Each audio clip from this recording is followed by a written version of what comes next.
في بداية فيلمنا بنشوف بنت اسمها دردر، وبتبقى قاعدة كده بتسمع أغاني في الجنينة بتاعتها اللي فوق السطح، وبتكون زارعة فيها أنواع وورود كتيرة جدا، وبتبقى قاعدة كمان ترسم تصميم الجنينة اللي هي بتحلم بيها، وبتبقى سرحانة في التصاميم وشكل الورود والأشجار.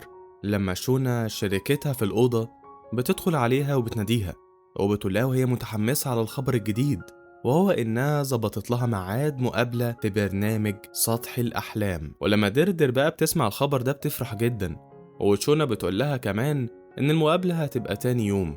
فدردر بتتحمس على الآخر، وبتحضن بقى صاحبتها من الفرحة، وبعدها بتقوم تلم حاجتها وبتنزل عشان تروح شغلها.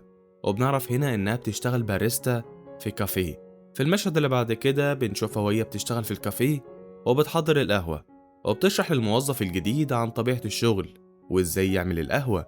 وفي الوقت ده المديرة بتسألها الساعة كام، عشان المفروض إن الشخص اللي معجبة بيه على وصول. فدردر بتبص في الساعة كده وبتطلب من زميلها الجديد إنه يساعدها في تحضير حاجة مهمة.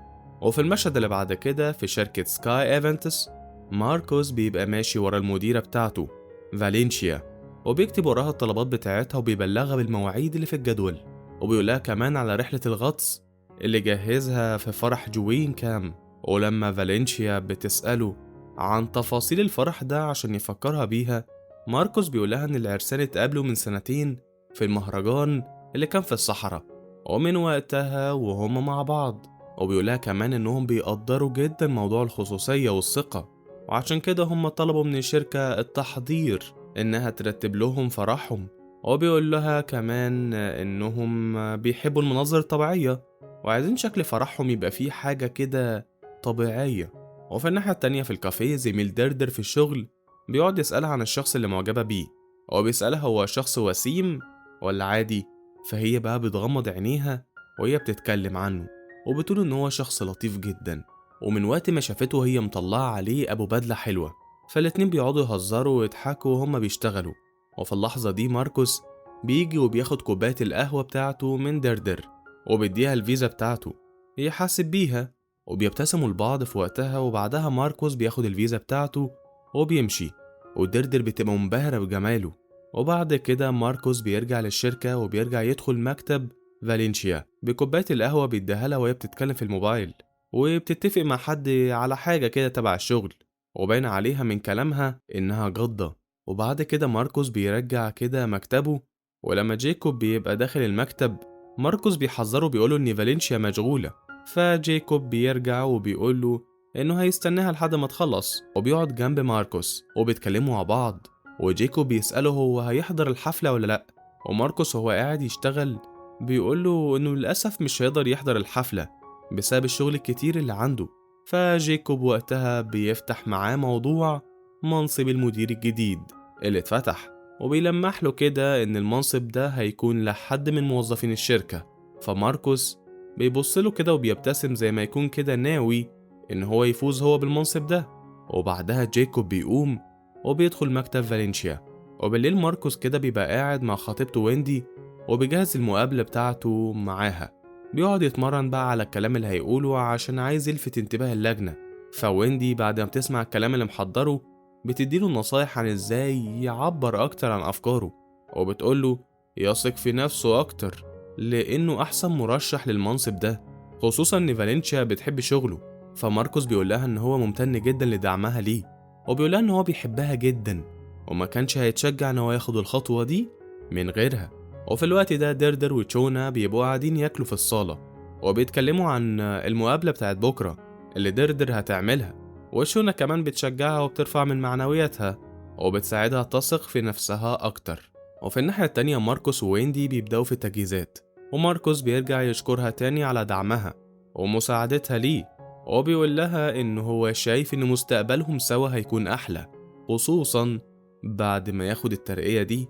وفي الوقت ده برضو دردر وشونا بيبقوا بيتكلموا مع بعض، وشونا بتتكلم عن اختيارات دردر في حياتها، ومن ضمنها موضوع انفصالها عن حبيبها التوكسيك اللي كان مطلع عينيها ده.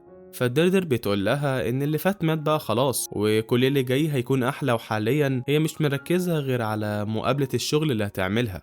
وبتقول لها انها من هنا ورايح هتمشي ورا احساسها وبس. وتاني يوم الصبح ماركوس بيقف قدام المراية وبيحاول يشجع نفسه وهو بيجهز، وبيبقى حاطط أمل كبير إن هو بإذن الله ياخد الترقية دي.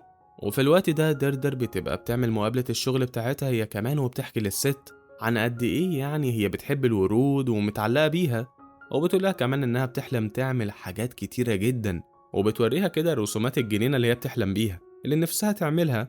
والست وهي بتتفرج عليها بتبتسم وبتعجبها الأشكال اللي في مخيلة دردر، وبتقولها كمان إنها عندها إمكانيات كويسة، وإنها باين عليها قد إيه هي مميزة. والكلام ده بيخلي دردر تتحمس أكتر، بس للأسف بتتصدم لما الست بتقولها إنها محتاجة تتدرب وتاخد كورسات في الهندسة المعمارية أو في التصميم، وبتقولها كمان إنها محتاجة يكون عندها خبرة أكتر. ولما دردر بتسمع ده بتحس إن أحلامها اتدمرت، فبتخرج من المبنى وهي محبطة بسبب الفرصة اللي هي خسرتها. وفي الناحية التانية ماركوس بيبقى قاعد في مكتبة وبيلاقي جيكوب جاي يسأل عن فالنسيا، فماركوس بيقوله إنها بره وعندها اجتماع كمان بعد شوية. وقتها جيكوب بيقوله إن هو منبهر بيه لأنه بيقدر يتعامل مع كذا موضوع في نفس الوقت وبيحل المشاكل بكل سهولة. فماركوس بيستأذنه وبيقوله إنه مضطر يمشي، وبيروح بعدها على الكافيه على طول. ولما بيدخل بياخد باله إن كوباية القهوة بتاعته لسه ما جهزتش، فدردر بيكون يومها وحش أصلا ومضغوطة، فبتجري في المكان وهي بتحضر القهوة لدردر، وهي بتديها لها بتتكعبل وبتكبها عليه. فماركوس بيتعصب عليها وبيقعد يزعق، ودردر بتعتذر له كتير وبتحاول تفهمه إنه مش قصدها، فبيقولها إن اعتذارها مش هيصلح البدلة اللي باظت دي. فبيخرج من المكان وهو متعصب، وبعده بيرجع المكتب عشان يحضر الاجتماع. بس فالنسيا بتقوله إن هي محتاجة كوباية القهوة بتاعتها ومش هتقدر تكمل شغل من غيرها، فبتنزل هي وجيكوب بتروح كده تجيب كوباية القهوة بنفسها. وماركوس بيكون جايب آخره، بس بيحاول يمسك أعصابه وما يتعصبش. وفي المشهد اللي بعد كده بيرجع البيت وبيلاقي ويندي مستنياه، وهي متحمسة جدا على أساس إن هو أخد الترقية، ومحضراله يعني مفاجأة كمان، وعازمة أصحابهم عشان يحتفلوا. بس بعدين بتتصدم لما بتعرف منه اللي حصل. وماركوس لما بيشوف التحضيرات اللي عاملاها في البيت بيتقدر أكتر، وبيلاقيها إنه ما كانش فيه داعي تعمل كل ده وتعزم صحابهم من غير ما تتأكد.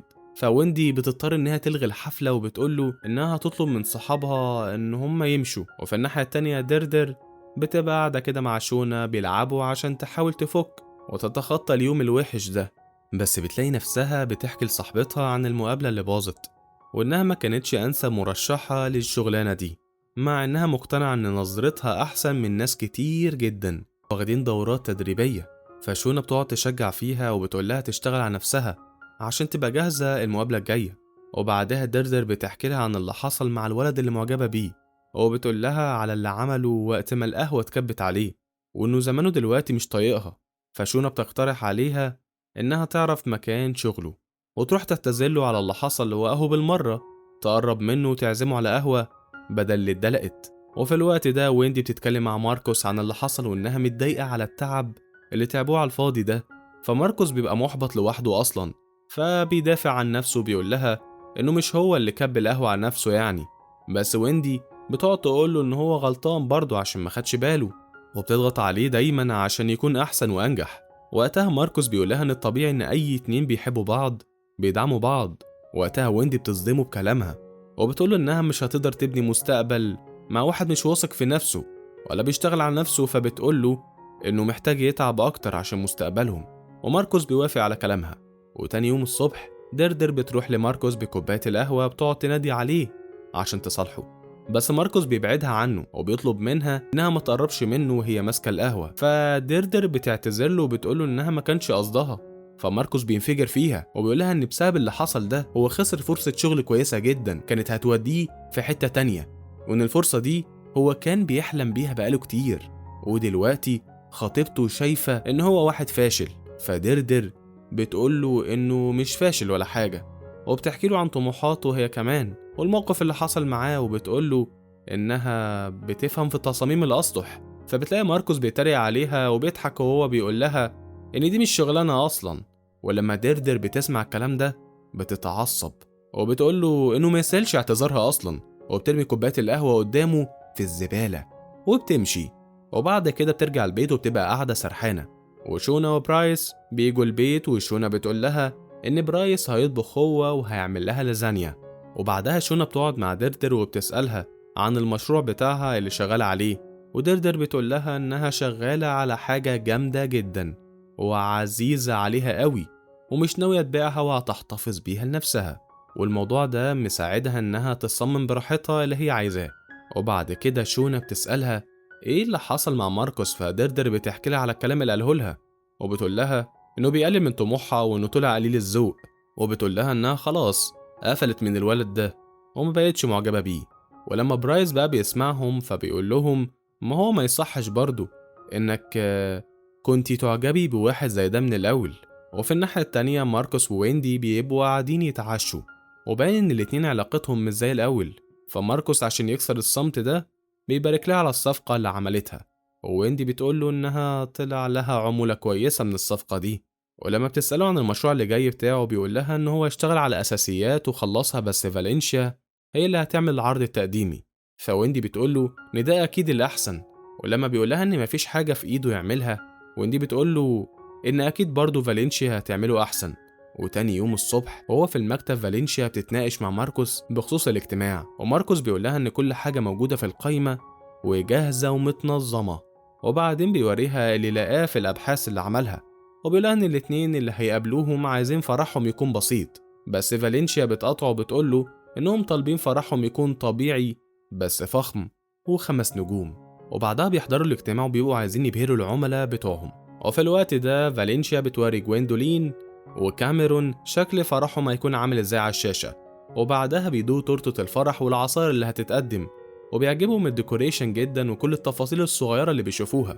وماركوس وفالنسيا بيبقوا قاصدين يعملوا كده عشان يبينوا العملاء بتوعهم انهم بيركزوا في اداء التفاصيل ومهتمين جدا بالمناسبة بتاعتهم. وبعد ما فالنسيا بتخلص العرض بتاعها بتبص للعرسان على امل انها تشوف الحماس اللي في عينيهم، بس المفاجأة إنها بتلاقيهم مش منبهرين بالعرض وحابين العرض بتاعهم يكون شبههم أكتر من كده. ففالنسيا بتحس وقتها إنها متوترة ودمها بيغلي، فبتقول لهم إن هي وفريقها هيشتغلوا على المشروع من أول وجديد عشان يقدموا لهم اللي هم عايزينه. بس العرسان وقتها بيقولوا لها إنهم مش حابين فكرة إن فرحهم يكون فهم وبيدوروا له على حاجة قريبة من الطبيعة أكتر. وقتها فالنسيا بتحس إن سنين دراستها وتعبها طاروا في الهوا، وفي الوقت ده ماركوس بيكون واقف وبيبتسم لها وبيقترح عليهم بكل هدوء فكرة إنهم يعملوا الفرح في سطح جنينة، وبيقعد يتكلم عن تفاصيل المنظر بطريقة تشد انتباه العرسان وبيسرحوا فيها بخيالهم وبينبهروا من كلامه. وماركوس بيحس إن وشهم منور لما سمعوا الكلام ده، فبيقعد وبيكمل شرح في المنظر اللي متخيله وبيحس إنهم متحمسين جدا بالفكرة بتاعته. ولما بيسألوه عن الوقت اللي المكان هيكون جاهز فيه ماركوس بيقولهم إنه في خلال شهر ونص بس المكان هيكون جاهز. فالعرسان بيمشوا هم متحمسين على الآخر وبيبقوا مستنيين فرحهم بفارغ الصبر. وبعدها فالنسيا بتبص لماركوس وبتسأله هو بيفكر في إيه بالظبط، وبتقول له هم هيجيبوا المكان اللي بيتكلم عنه ده منين. فماركوس بيقول لها إنه هيتصرف وبيوعدها إنه هيحل الموضوع ده. ففالنسيا بتقول له ما ينساش إن الميعاد اللي حددوه ده قصير جدا، وبتفكر إنه ما ينفعش يفشل في المهمة دي عشان سمعة الشركة. فماركوس بيأكد لها إنه مسيطر على الوضع، وبعدها بيروح على طول على الكافيه طبعا اللي دردر بتشتغل فيه، وهناك بيحاول يتكلم معاها وبيعتذر لها على اللي حصل، وبيقول لها إنه وقتها كان متضايق من اللي حصل معاه وإنه ما كانش يقصد إن هو يجرح مشاعرها. فدردر بتقوله إنه واحد حيوان وقليل الذوق، وهو بيقول لها إنه معترف إنه كده فعلا، وزيادة عليهم كمان إن هو غبي. فدردر بقى بتقبل اعتذاره، بلاش جلد ذات بقى أكتر من كده. وبعدين ماركوس بيقول لها إن هو جاب لها شغل بخصوص المشروع بتاعها، فالدردر بتتخض لما بتلاقيه اتفق مع الناس من غير ما يستشيرها. فبيقول لها إنه ما كانش عامل حسابه أصلا وإن الفكرة جت في دماغه فجأة. فالدردر بتاخده كده وبتوديه البيت عشان توريه الجنينة بتاعتها اللي عاملاها على السطح. ولما ماركوس بيشوفها بيتفاجئ وبيكون شايف إن دي فرصة كويسة جدا ليهم هما الاتنين عشان يعملوا الفرح. بس الدردر بتقوله إنها عمرها ما اشتغلت على مشروع كبير قبل كده. وقتها ماركوس بيستغرب عشان بيكون فاكر إن دردر عندها خبرة في المجال، فبيبدأ يفقد الأمل وبيحس إنه خلاص هيطرد من شغله، وبيفكر يجيب الموضوع إزاي لفالنسيا. فالدردر بتقوله إنهم هيشتغلوا سوا على المشروع وهينفذوا الخطة بأي طريقة، وماركوس بيوافق.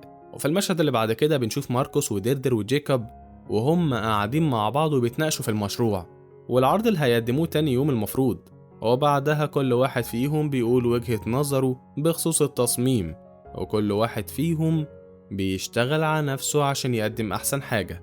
وبعدها ماركوس بيطلع شوية أوراق من جيبه وبيقراها قدامهم، وبيقول لهم إن دي المقدمة بتاعت العرض، بس ديردر وجيكوب بيقولوا إن المقدمة دي ناقصها حاجة. ولما بيسأل ديردر عن رأيها بتقوله إنه محتاج يتكلم من قلبه عشان يوصل فعلا لقلب العميل. وبعد شوية ماركوس بيبدأ كلامه عن الحب، وبيتكلم من قلبه فعلا، وبيقول إنه بالحب الحقيقي أي حاجة بتبقى ممكنة، وإن الحب عامل زي الوردة بيفتح لما يكون المكان الصح مع الشريك الصح. فدردر لما بتسمع المقدمة الجميلة دي بتبتسم وبتقوله إن كده أحسن بكتير. وتاني يوم ماركوس بيقدم المشروع مع دردر وجيكوب، والعرسان بينبهروا بالتفاصيل والمجهود اللي عاملينه في المشروع، وبيقولوا لهم إنهم موافقين على الفكرة. فماركوس ودردر بيفرحوا جدا المشروع بتاعهم عجبهم، وفالنشيا بعدها بتمدح في شغلهم وبتقول لهم يبدأوا في تجهيز المشروع قبل ما تمشي. وفي المشهد اللي بعد كده اللي بيروح فوق السطح عندها، ودردر بتطلب منهم انهم يجهزوا لها الورد والزرع اللي هيستخدموه، وبتقول لهم على الحاجات اللي هيحتاجوها. بس ماركوس بيعلق على الحاجات اللي طلبها، وبيقول لها انها حاجات قديمة وهو ما طلبهاش. فدردر بتتضايق وبتقول له ان الإضاءة دي هتعمل فرق وهتخلي الجو يبقى رومانسي، وأنه على حسب ذوق العرسان فالحاجة دي هتعجبهم جدا. فماركوس بعدين بيقول لها إنه مش كل حاجة هينفع يختاروها بالنيابة عن العرسان، يعني مثلا هو خلى خطيبته تختار الدبلة، بس هو اختار المكان اللي هيتقدم لها فيه. ولما دردر بتسمع ده بتتصدم. وقتها جيكوب بيتدخل وبيقول لها إنه عاجبه فكرة دردر جدا، وبيمسك إيديها وبيلفها. وبعدها دردر بترجع تركز على المشروع اللي معاهم، وبتقول لهم بعدين يبدأوا شغل بقى. فبنشوفهم بعدين وهما بيركبوا الأساسيات. فماركوس بيسألها هل هم هيقدروا ينفذوا المهمة دي بنفسهم فعلا ولا لأ، ودردر بتقوله إن هم لازم يعملوا كده عشان يسيبوا علامتهم في المشروع ده. وقتها ماركوس بيقول لهم إن آخر مرة استخدم فيها الشنيور بوظ وش جدته بالغلط، بس دردر بتديله فرصة تانية، وماركوس بيسمع كلامها وبيحط المسمار صح. وبعديها التلاتة بيشتغلوا على المخطط وبيرتبوا الزرع وبيجهزوا ليوم الفرح. وفي وقت بقى ما بيبقوا بيشتغلوا دردر بيبقى باين عليها قوي انها معجبة بماركوس، وما بتبقاش قادرة تشيل عينيها من عليه، خصوصا لما بيقلع البدلة بقى وبيشتغل بقى بالفانيلا بقى ويعرض عضلاته علينا. ولما ماركوس بقى بيقفشها بتقوله انها مستغربة شكله هو من غير البدلة. فماركوس بيقول لها انها تقدر تناديه دلوقتي بأبو فانيلا حلوة. ولما دردر بتسمع ده بتتخض وبتسأله هو عرف ازاي الاسم اللي هي كانت مطلعة عليه، فبيقولها ان مايا صاحبة الكافيه هي اللي قالت له. فدردر بتقوله انها طلعت عليه الاسم ده بس عشان كان بيعجبها البدل اللي بيلبسها، ولولا كده ما كانتش هتاخد بالها منه اصلا. وفي وسط الشغل فالنشيا بتيجي تتابع كده الشغل، ولما بتشوف اللي هم عملوه بتقول لهم يفضلوا شغالين عشان يلحقوا الميعاد بتاع الفرح. واول ما بيخلصوا اول مهمة ماركوس بيرجع لدردر الادوات بتاعتها، وبعدها دردر بتقول لهم انهم هيكملوا باقي الشغل بكرة. وفي اخر اليوم دردر بتروح تقعد مع شوانا وبرايس، واللي اول ما بيشوفوها بيسألوها هي كانت مختفية فين كل ده. ودردر بتقول لهم انها جالها عرض شغل من ماركوس وانهم شغالين على السطح بتاعها. ولما شوانا بتسألها عن جيكوب اللي شغال معاها دردر بتقول لها ان هو المسؤول عن الادوات بس هو مش بيفهم قوي في المهمات اليدوية. بعد شوية بتطلع على السطح وبتلاقي ماركوس فوق، فبيقعدوا يتكلموا عن الورود والتجهيزات. ولما ماركوس بيقول لها انها ابهرته بموهبتها دردر بتقوله ان هو اللي يعتبر شايل الشغل التقيل، وانه كمان بيتعلم منها بسرعة.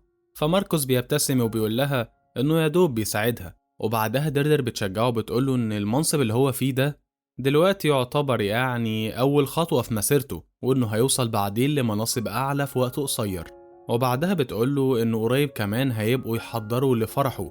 ولما ماركوس بيفكر في الموضوع ده بيسكت وبيتنح كده للحظة، ووقتها دردر بتاخد بالها ان هو وشه اتغير، فبتسأله على طول في حاجة ولا لأ. فماركوس كمان مش بيقدر يتحمل جواه اكتر من كده، فبيعترف لها ان علاقته مش احسن حاجة، وان ويندي خطيبته سمسارة معروفة بس مش متقبلة فكرة انها تتجوز واحد كده عبارة عن مساعد. فدردر عشان تهون عليه بتحط كوبايات القهوة فوق بعض وبيحدفوا عليها كور ورق، وماركوس هو اللي بيفوز في اللعبة. وبيقضوا بقى اليوم وهما بيهزروا وبيلعبوا. وتاني يوم ويندي بتدخل الكافيه اللي دردر بتشتغل فيه، ودردر أول ما بتشوفها بتتخض وبتنادي على مايا وبتشرح لها الوضع، وبتقولها إن ماركوس شاب طموح وشاطر جدا في شغله، وبتبقى عايزة ويندي تسمع الكلام ده. ولما ويندي بتسمعها بتروح عندها وبتسألها إذا كانت تعرف ماركوس، وبعديها بتعرف إنها بتشتغل معاه. ودردر بتصمم إنها تحاسب لها على القهوة بمناسبة إن ماركوس طلع صديق مشترك ما بينهم، وكمان بتحضر لها كوباية تانية. ويندي بتشكرها وبعدين بتاخد القهوة وبتروح توديها لماركوس في المكتب، وأول ما بتشوفه قدامها بتحضنه. وماركوس بيفرح بكوباية القهوة، ودردر ومايا بيبقوا واقفين يتفرجوا. ودردر بتقولها إن هو الحب كده أوقات كتير بيحتاج مجهود، ومايا بتتفق معاها في الكلام وبتقولها إن الحب بيطلع أحسن ما في الشخص. وفي الناحية التانية ماركوس وويندي بيتكلموا عن الشغل، وويندي بتقوله إنها سمعت عن شغله الجديد وإنها معجبة بيه. فماركوس بيبتسم كده لما بيسمع ده وبيقول لها إن ده بيبين قد إيه هو بيتعب وبيبذل مجهود أهو، وبعدين بيسيبها وبيرجع شغله. وفي الوقت ده ويندي بتكون حزينة أصلا إن هو بيتعب أوي في شغله كمساعد. وبالليل وهم على السطح دردر بتوري ماركوس جنينة أحلامها، وبتقوله إن هو تاني شخص يشوفها من بعد شونا. فبيقولها إنها موهوبة جدا وبتعجبه فكرة الكوبري. وهنا بيفتكر موقف كده من طفولته، وبيقولها إن أهله زمان كانوا أخدوا مطعم بيطل على مكان شبه المكان ده، وبيبقى بيحكي وهو متحمس. ودردر بتسمعه وهي شايفة عينيه بتلمع، وبعدها بتقوله إن التصميم ده عزيز جدا عليها عشان هي اشتغلت عليه جامد، وإنها ما عندهاش أي نية إنها تبيع اللوحة دي. وفي وسط الكلام دردر بتقوله إنها جاعت، فبتقترح عليه إنهم يتعشوا سوا. وماركوس بيوافق وبيقول لها إنه مستني يشوفها وهي بتحقق أحلامها. وبيقعدوا يلفوا في الشوارع بعدها وهم بياكلوا هوت دوج وبيتمشوا وهما بيهزروا. ودردر بتقوله إنها بتحب أكل الشوارع جدا وبتضعف قدامه. مش لوحدك والله يا أختي. وهنا بتحكي لماركوس عن علاقتها السابقة والواد التوكسيك اللي كانت مرتبطة بيه، وإنهم نهوا العلاقة بعد 6 شهور. وماركوس هنا بيقول لها إنهم كلهم دخلوا علاقات وأخدوا فيها وقت أكتر من المفروض كانوا ياخدوه. وده بيخلي دردر تسأله هو إزاي عرف إن ويندي هي اللي حابة يعني إن هو يكمل معاه في حياتها. فبيقعد يعني يتكلم عن نجاح ويندي وهي إزاي دايما متفوقة في شغلها، وعشان كده هو شايفها يعني مميزة دايما. وبيقول لها إنهم بقالهم 6 شهور مخطوبين كده. وهما ماشيين بيلاقوا في وشهم شجرة كده عليها أنوار وشكلها حلو، فدردر بتجري عليها وبتبقى منبهرة بجمالها. فماركوس كده بيقعد يضحك وبيقترح عليها إنهم يجيبوا أنوار زي دي ويحطوها في السطح. وهنا بيقول لدردر إن هو مبسوط قوي إن هو قادر يتكلم عن المشروع بتاعهم كده مع ويندي. فدردر بتبتسم وبتقوله إن أكيد زمان ويندي فخورة برضه بيه، وإن هو كمان المفروض يكون فخور بنفسه. بس ماركوس بيقول لها إن ويندي دايما مش بتبين إعجابها يعني بشغله، وبتحاول أوقات كتير إنها تضغط عليه عشان يشتغل أكتر. ولما دردر بتسمع ده بتفتكره بيهزر، بس بعدين بتتخض لما بتلاقيه بيتكلم جد. وبيقولها إنه على الأقل هو فخور بنفسه وحاسس إن هو بيطور في شغله. وبيقولها إن الفضل يرجع لها. وبيقولها إن القهوة اللي كبتها عليه يومها هي اللي وصلته لكل ده، وإنه ما كانش بيتوقع يعني إنه هيمسك شاكوش يشتغل بيه في جنينة في سطح. وفي آخر اليوم كل واحد فيهم بيمشي وهو مبسوط، وبيقولوا لبعض إنهم قضوا وقت لطيف سوا. وتاني يوم الصبح بنشوف دردر وهي قاعدة على الكنبة وسرحانة، ومرة واحدة تليفونها بيرن، ولما بترد بتلاقيها جانيس اللي عملت معاها مقابلة زمان. هي اللي متصلة وبتقولها إن هي حابة شغلها وبتعرض عليها منصب معاهم في الشغل. ولما دردر بتسمع ده بتستغرب وبتكون متوترة ومش عارفة تقول إيه. فجانيس بتقاطعها وبتقولها إنه عرض ما يتفوتش، وبتقولها إنها بنت موهوبة وهتنفع جدا في الشغلانة دي. وقبل ما دردر كده تلحق ترد، جانيس بتقولها إنها هتبعت لها الأوراق المهمة وبعدها بتقفل معاها. وكل ده دردر بتبقى مش مصدقة اللي حصل برضه. وشونا عشان بتكون سامعة الكلام من البداية بتبارك لها وبتقول لها تستغل الفرصة دي وما ينفعش إنها تفوتها. بس دردر بتبقى خايفة كده ومتحمسة في نفس الوقت، وبتقول لصاحبتها إن القرار ده هيغير لها حياتها. وبتقول لها كمان إنها باعت التصاميم لشركة سكاي جاردنز. بس شونا بتفضل مصممة إنها ما تفوتش الفرصة دي. فدردر بتقول لها إنها مش هتقدر تبيع نفس التصميم لكذا شركة، والمشكلة إن جانيس مصممة على التصميم ده. وفي الآخر بتقرر إنها تتكلم في حلول بديلة مع شركة سكاي جاردنز الأول. فبتقوله إنها تتكلم مع ماركوس وهتستشيره في الموضوع، بس شونا بتحذرها منه وبتفكرها إنه مجرد زميل وإنه كمان خاطب. فدردر بتقول لها إنه مش زميل شغل وخلاص وإنهم بقوا صحاب. وفي المشهد اللي بعد كده ماركوس ودردر بيبقوا شغالين وجيكوب واقف جنبهم ما بيعملش حاجة. ولما دردر بتجيب آخرها بتقوله يجي يساعدهم، بس جيكوب بيقول لها إن هو مسؤول عن الأدوات مش عامل، فبيرفض يساعدهم. فدردر بعدها بتلجأ لماركوس وبتقوله كمان إن هي عايزة تضيف كام حاجة كمان في الديكور، بس هو بيقول لها إن الميزانية محدودة وإن فاليشيا مش هتوافق على أي تعديلات تاني خلاص كده. فدردر بتزعل بس بتقول لهم يصرفوا نظر عن الفكرة خلاص، وإنها كانت بتفكر معاهم بصوت عالي بس. وفي الوقت ده جيكوب بيقاطعهم وبيقول لهم ياخدوا استراحة شوية، ودردر بتوافق بس بشرط إن جيكوب يساعدها. وجيكوب بعد صياح كتير بيوافق أخيرا. وبعد كده هما في المكتب، ماركوس بيبقى بيخلص الشغل اللي وراه، وجيكوب بيروح يتكلم معاه في حاجة بخصوص الشغل. وقتها ماركوس بيقوله يبطل يعاكس في دردر، وبيفكروا إنهم ما عندهمش وقت ومحتاجين يخلصوا الشغل بسرعة. بس جيكوب بيقوله إن هو غيران منه بس. ولما ماركوس بينكر، جيكوب بيفضل مصمم على كلامه، وبيقوله إنه لايق على دردر أكتر من ويندي. وفي اللحظة دي ويندي بتطب عليهم وبتسألهم هما بيتكلموا عن مين؟ فالشباب بيغيروا الموضوع وبيسلموا عليها إيه ده؟ ويندي، الله انتي حلوة أوي النهاردة. وهي بتبقى جاية أساسا عشان تقول لماركوس إنها حجزت لهم في مطعم كويس، بس ماركوس بيبقى مشغول جدا. هو بيقول لها إنهم عندهم شغل كتير في الجنينة، وبعدها بيقول لها تروح معاه الاستوديو ياخدوا كام حاجة من جوه. وويندي بتوافق، ولما بيدخلوا ويندي بيتكلم معاه وبتقول له إنها فرصة كويسة عشان ماركوس يكون جاهز لفرحهم. فماركوس بيسألها إذا كانت بتشتغل مع جواندلون أو حاولت تبيع لها، بس ويندي بتنكر وبتقول إن الموضوع ده ما جاش في بالها خالص. وبتسأله إذا كان هو وجواندلون بيفكروا يدخلوا السوق. ولما ماركوس بيسمع ده بيتعصب وبيقول لها إن ده فرح وما ينفعش تحوله فرصة شغل. فويندي بتحاول تبان إنها شخص بتشجعه بقى وبتدعمه، فبتقوله إنها فرحانة ليه أصلا عشان هو بيعمل حاجة هو حاببها. ولما ماركوس بيسمع ده بيسألها هي فخورة باللي هو بيعمله أصلا ولا لسه شايفاه قليل. فويندي بتتردد شوية قبل ما ترد، وبعدين بتقوله إن الكبرياء ده برضه بنسب، بس المهم هو إن في حد واقف في ظهره وبيشجعه. ولما ماركوس بيسمع ده بيتضايق أكتر وبيقول لها إنه عمره ما طلب منها إنها تزقه لقدام أو تشجعه. فويندي بتقوله إنها قلقانة عليه وإنها بتدعمه بقالها كتير بس مش هتقدر تعمل أكتر من كده. فماركوس بيقول لها بقى إن هو تعب أصلا من كتر ما بيعافر عشان يوصل لتوقعاتها. ولما بيسألها إذا كانت شايفة إن اللي بيعمله ده حاجة كويسة ولا لأ، بتفضل ساكتة شوية في الأول وبعدها بتتنهد. وفي اللحظة دي ماركوس بيستوعب إن هو كان عايش في وهم بقاله سنين، لابس قناع بقى وعايش في دور مش دوره. وبعدها بيقول لها إن كل واحد فيهم يستاهل أحسن من كده، وبعدين بيودعها وبينهي علاقته بيها. وفي المشهد اللي بعد كده هم على السطح، دردر بتبقى مع الفريق وبيتابعوا تجهيزات المشروع، ومرة واحدة جانيس بتتصل بيها. فدردر بتتوتر وبتروح بعيد كده ترد على المكالمة دي. فجيكوب بعدها بيروح لماركوس وبيقوله إنه لو ما عزمهاش على خروجه فهو هيعزمها. فماركوس بيكون متردد لأنهم المفروض إنهم زملاء، بس جيكوب بيفكروا بإنهم بعد ما الفرح يخلص مش هيكونوا الزملاء التاني خلاص. فجيكوب بيقعد يرخم عليه وماركوس مش بيرد. وفي الوقت ده دردر بتكون خلصت مكالمتها وبتقول لهم إنها كانت بترد على مامتها. فجيكوب بيعترف لها إنه مشدود ليها. فدردر كده بتتفاجئ وما بتبقاش عارفة ترد بإيه، وبتحاول تستوعب الكلام اللي جيكوب قاله ده. فجيكوب لما بياخد باله إنها اتوترت بيقولها تاخد وقتها في التفكير وتبقى ترد عليه بعدين. فدردر بتوافق بعد صمت كتير، وبيتفقوا بقى على ميعاد. وفي الناحية التانية ماركوس بيبقى واقف كده يتفرج وهو متضايق.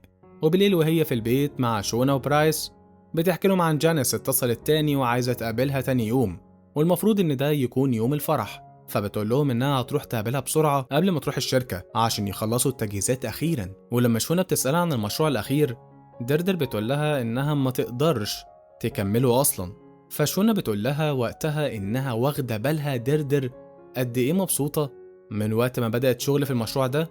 ودردر بتقول لها إنها مش مصدقة إنها تاخد فلوس على كل حاجة هي بتحب تعملها أصلا. فبرايس بيقول لها إنها بتشتغل على المشروع ده عشان هي بتحب ماركوس أصلا، بس دردر بتنكر وبتقول له ده خاطب. فبرايس بيقول لها إن عادة القلب مش بيفرق معاه الحاجات دي، ودردر لما بتسمع ده بتحتار أكتر. وفي الناحية التانية بنشوف ماركوس وهو قاعد في المكتب، وفالنشيا بتبقى خارجة من مكتبها ومروحة البيت. فبتسأل ماركوس إذا كانت كل حاجة تمام، فماركوس بيقولها إن هو وويندي انفصلوا. وفالنشيا بتتفاجئ وبتبارك له على الخبر ده، وبتقوله إنهم ما كانوش لاقيين على بعض أصلا وإنه أحسن منها بكتير. فماركوس بيبتسم كده وبيسألها هي ليه شايفة كده، فبتقوله إنها شغلته معاها في الشركة دي عشان ذكائه وشغله كويس، وإن الحاجة دي ويندي ما كانتش شايفاها فيه، وعشان كده موضوع الانفصال ده في صالحه. وبعدها بتمشي وماركوس بيقعد يفكر في كلامها. وفي الناحية التانية ديردر وشونا بيبقوا قاعدين يتكلموا عن ماركوس، وديردر بتعرف بمشاعرها ناحيته، وبتقول لها إنها حاسة إن المفروض تصارحه وتقول له على موضوع الشغل التاني ده، بس شونا بتقول لها إنها ما ينفعش تجيب له سيرة الموضوع ده خالص، لأنه هيأثر عليها وهيخلي ماركوس كمان يتوتر، خصوصا إن فالنشيا كمان مش هتسكت. وبرايس كمان بيقول لها إن هو متفق مع كلام شونا، وإن ديردر المفروض تمشي ورا حلمها، وبعدها تبقى تتكلم بقى مع ماركوس عن مشاعرها بقى. والكلام ده بيخليها تحتار أكتر ومش عارفة تاخد قرار. وتاني يوم بيبقى يوم الفرح، والكل بيبقى بيجري في كل مكان عشان يلحقوا بس يخلصوا التجهيزات ويحطوا اللمسات الأخيرة. وماركوس بيكون متوتر على آخر، وبيدور على ديردر في كل مكان، ولما بيتصل بيها بيلاقي تليفونها مقفول، فبيتعصب بقى ويبقى قاعد كده على أعصابه.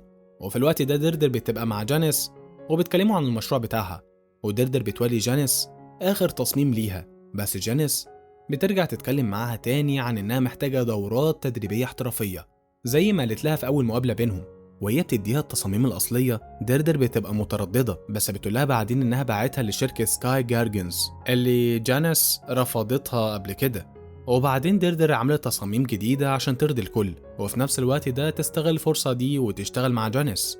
والمفاجأة إن جانيس بتنبهر بصراحتها، وبتقول لها إنها اتقابلت معاهم في الشركة، وإنها ندمانة إنها موافقتش على المشروع بتاعها المرة اللي فاتت. وبعدها ديردر بتجري على مكان الفرح، وهناك ماركوس بيبقى على آخره وبيزعق لها على التأخير، وبيقولها إن المكان مكركب ومفيش حاجة جاهزة، وهي ولا على بالها. فديردر بتقوله إنها كانت في مقابلة شغل، ولما ماركوس بيسمع ده بيتعصب أكتر عشان بيحس إنها سابته عشان تجهز لشغل جديد. هو بيقولها إنها دايما بتفكر في نفسها بس. وقتها ديردر بتنفجر فيه وبتطنشه. وفي الوقت اللي بعد كده بنشوف السطح بعد ما جهز، وماركوس بيدخل من مدخل كده الحرايق، وبلاقي شونا في وشه، فبيقولها إنه معترف إن أسلوبه مع ديردر كان وحش. وقتها شونا بتقوله إن ديردر خسرت شغلها الجديد عشان سكاي جاردنز، وكل ده بسبب الكلام اللي قاله لها. فماركوس بيسأل شونا هو ينفع يدخل الشقة ولا لأ، وشونا بتوافق وبتخلي ماركوس يدخل. وماركوس في الوقت ده بيبقى في فكرة في دماغه، وهنا بنشوف ديردر وهي قاعدة في الجنينة بتفكر هتعمل إيه. وفي المشهد اللي بعد كده بنشوف جانيس وهي بتستلم ظرف ماركوس بعته، واللي بيبقى فيه التصميم السري للمشروع بتاع ديردر، وبيكون كاتب لها قد إيه ديردر بنت ذكية ومبدعة. وجانيس بتنبهر من التصاميم اللي شايفاها.